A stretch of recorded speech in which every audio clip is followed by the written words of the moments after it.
Last night was kind of rough. Not on me or Shelly, but on poor little Grizz. In today's episode, we're helping Grizz through a night of loud and strange sounds. He is such a sweet little guy with the heart and soul of an angel.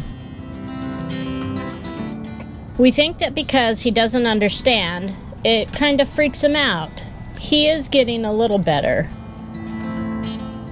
I don't think it cooled down to 101 until 9 o'clock at night.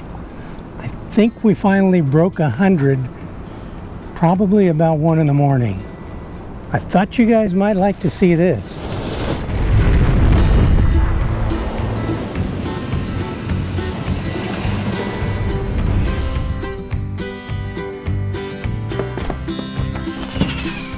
More doctor's visits, and we've got a surprise for our patrons, our insiders. Chris will explain.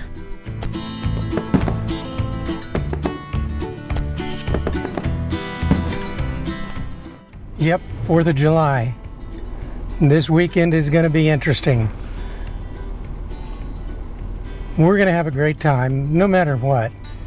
The park's pretty empty, but I worry about Grizzly.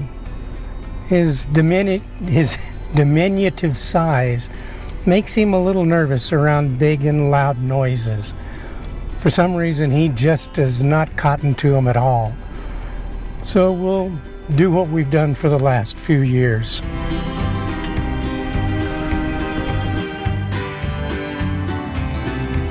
Last night was kind of rough. Not on me or Shelly, but on poor little Grizz.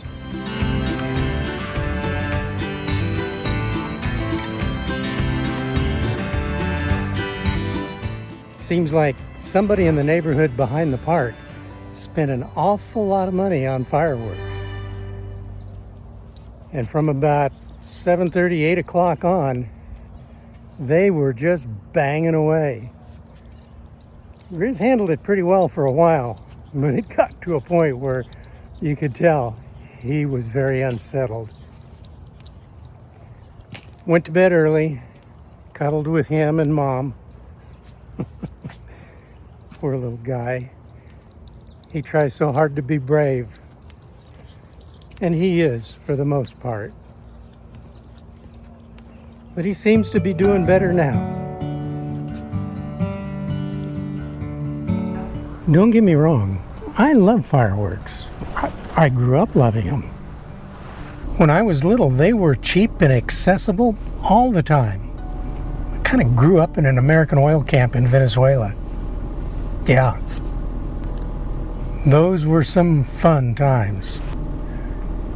I think that when myself and another group of skydivers were part of a demo team that I put together, I developed a night routine that used canopy lights and fireworks to entertain the public. They could be deployed when our canopies were opened. It was pretty spectacular and eventually copied by a bunch of other daredevils. As you age, life happens and your priorities change. But I still love those professional displays. As for Grizz, well, he loves the beauty, but he doesn't much care for the noise.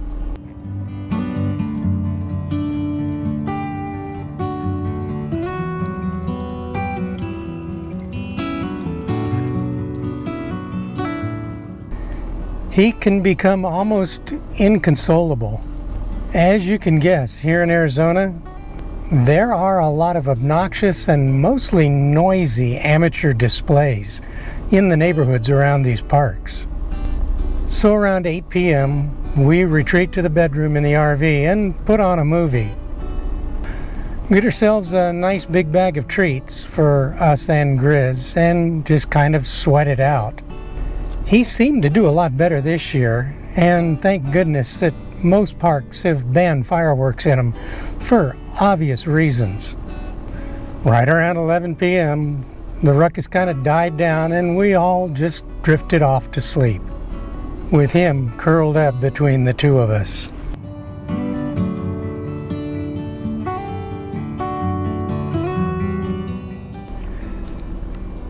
Now, today we're in Phoenix, dealing with one of Shelley's doctor visits.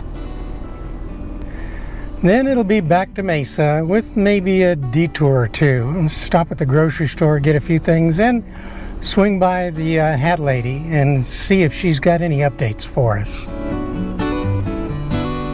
You know, it's just getting too hot to be out for too very long. Yeah, you know, we're back to the dog days of summer. Holy cow. And the Southwest is baking the desert and its inhabitants in triple-digit weather.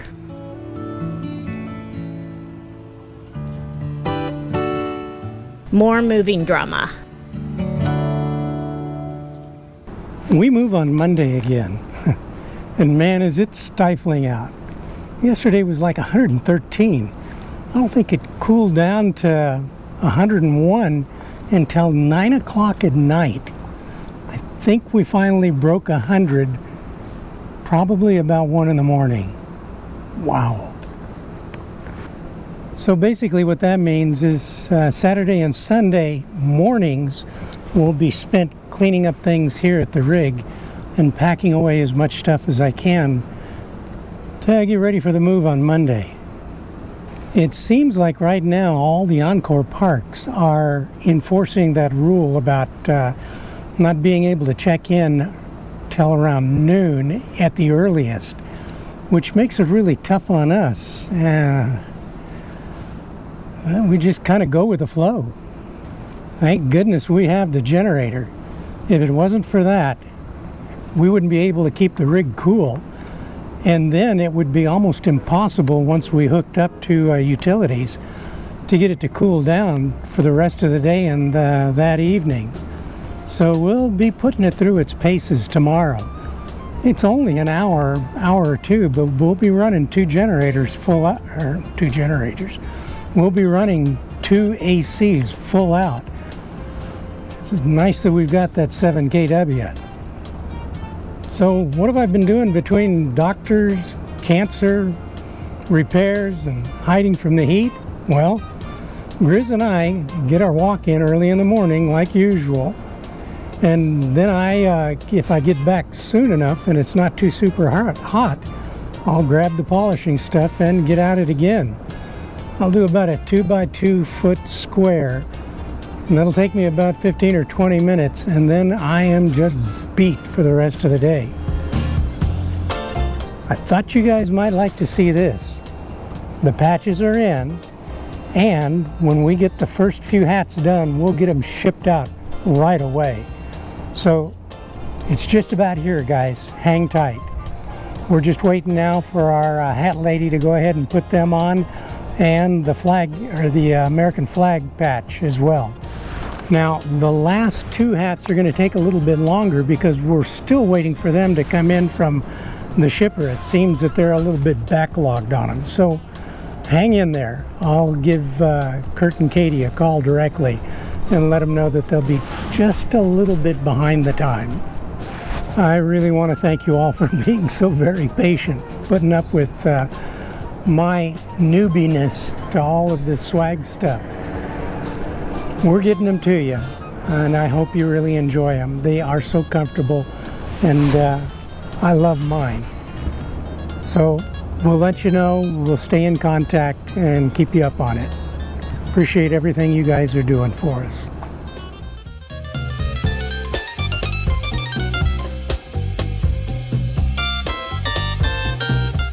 We hope that wherever you are, you're staying cool and traveling safe.